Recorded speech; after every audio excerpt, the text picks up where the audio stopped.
नहीं है। तो आज हम लोग इसके बारे में बात करेंगे, जहाँ हम लोग यहाँ पर टूर पे घूमने आए हैं। ठीक है, तो एक समय की बात है कि इसमें कम से कम 10,000 से अधिक विद्यार्थी यहाँ पे पढ़ा करते थे।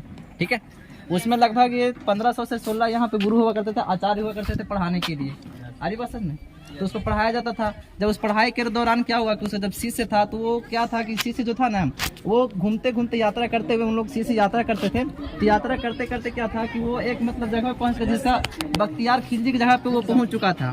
तो उससे वो मिलने के लिए गया था। ठीक है, तो उसको वहाँ पे मिलने नहीं दिया गया था, लेकिन कुछ कारणवश जब मिलने दिया गया वहाँ पे उसको, तो मिलने दिया गया तो पता चला बाद में बख्तियार खिलजी को एक बहुत ही बिजोड़ जो बीमारी होता है उसको घेर रखा था उसको। ठीक है, तो उस बीमारी को निवारण उसके पास कुछ भी नहीं था। तो वहाँ के जो शिष्य था ना, तो शिष्य उससे बोला कि ये जो आपका बीमारी है वो हमारे आचार्य ठीक कर सकते हैं। वहाँ का आचार्य का नाम था, जो ठीक करने का वैद्य था, उसका नाम था पंडित श्री राहुल जी नाम था। ठीक है, तो बोले पंडित श्री राहुल जी वहाँ आपको ठीक कर सकते हैं।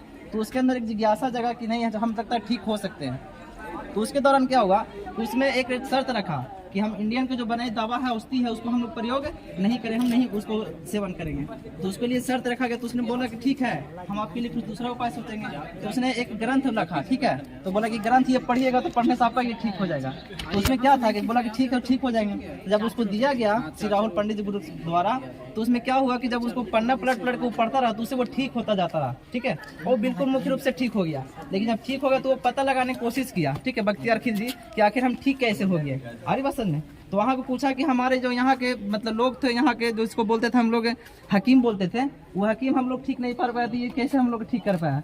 ठीक है, तो उसको पता लगा। तो पता चला बाद में कि जो बुक दिया, ग्रंथ दिया गया था, उसमें उस औषधि के दवाई लगाया गया था। ठीक है, उसको जो गुरु था उसको पता था कि उसको जो पढ़ा जाता है उसमें थूक लगा लगा के उसको पढ़ना होता है, पेज को पलटा जाता है। ठीक है, तो उसे जो लगाया गया था, तो जो उसमें सेवन के जैसे थूक लगाया जाता था, जीभ में वो टच करता था, तो उससे दवाई जो वो धीरे धीरे अंदर चला जाता था। ठीक है, और उससे वो ठीक हो गया। अरे बस में तो उसे पता चला कि लेकिन जितना कि वहाँ पे शिष्य था, सबको पता था कि वो एक मतलब कि मूर्ति पूजन था वो। ठीक है, बौद्ध संघ का बहुत बड़ा उन लोग का प्रशंसक था, है ना। तो उसको एलर्जी था मतलब एक तरह से। ठीक है, उसको उन लोग मान्य नहीं करता था। तो उसको एकदम मन चला कि उसको जब उसके प्रति ईर्ष्या जागा, तो उसको सोच लगा कि जो मूर्ति पूजन है उसमें जब हम ईर्ष्या करते उससे हम ठीक कैसे हो गए। तो उसने एक मन ख्वाब चला। तो बाद में कुछ पता चला कि कुछ दिनों के बाद थोड़ा घोड़े की आवाज़, खटखटाहट की आवाज़ आ रही है, और उसी समय उसको जो इतना मतलब वो था, एक तरफ से लुटेरा था। ठीक है, क्या था वो? लुटेरा था। समझ में आ रहा बात कि नहीं आ रहा? पूछेंगे फिर हम।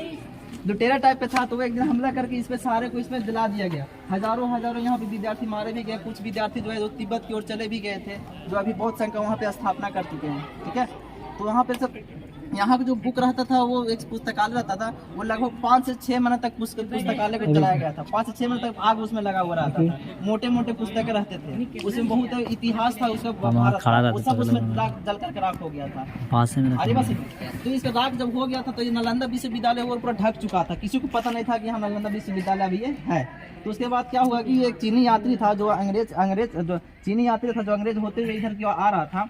तो उसने देखा कि एक ग्रंथ पढ़ा है इसके विश्वविद्यालय के बारे में। तो उस ग्रंथ में लिखा हुआ था कि विश्वविद्यालय बिहार में पढ़ता है और इस जगह पे पढ़ता है। तो उसने इसको खोज करने की कोशिश किया। तो यहाँ का पता चला यहाँ पे है। तो उसको खुदवा करके, उसको सारे राख को हटवा करके इसको उजागर किया गया। जो अभी ये गड्ढे देख रहे हैं, जो रूम देख रहे हैं ना, यही रूम आपका ये बना हुआ था। ये राख से पूरा ढक गया था। ठीक है, तो इसको निकलवा करके फिर से इसको उजागर किया गया था। तब से ये पर्यटक स्थल के रूप में ये जाना जाता है। अब इसको विश्व धरोहर सूची में इसको शामिल भी किया गया है। आर्य बसन में तो यही इसका पूरा इतिहास रहा है। ठीक है, अगर हम पूछेंगे तो इसको किसने जलाया था? बख्तियार खिलजी ने जलाया था। क्यों जला दिया था इसको? क्योंकि इसने जला दिया था कि वो मूर्ति पूजन का, यानी बौद्ध संघ का एक बहुत बड़ा यहाँ संस्था चलता था। ठीक है, वहाँ पे शिष्य को मतलब शिक्षा दी जाती थी उसके बारे में। तो उससे उसको क्या था? ईर्ष्या था, है ना। मूर्ति पूजन को नहीं मानता था, इसलिए उसको यहाँ पर जलाया गया था। आ रहा बात समझ में? और उसके बारे में उसको जानकारी किस तरह से प्राप्त हुआ? तो जानकारी इस तरह से उसको प्राप्त हुआ क्योंकि यहाँ का जो वैद्य था वो उसको ठीक किया था। तब से उससे एक दूसरे से क्या हुआ था? कनेक्ट हुआ था। अन्यथा उसके बारे में कोई जानकारी नहीं आया। बात ये इसका कहानी है कुल मिला के। लास्ट में तालियों के साथ एंड होना चाहिए। लास्ट होने पर तालियों के साथ एंड होना चाहिए।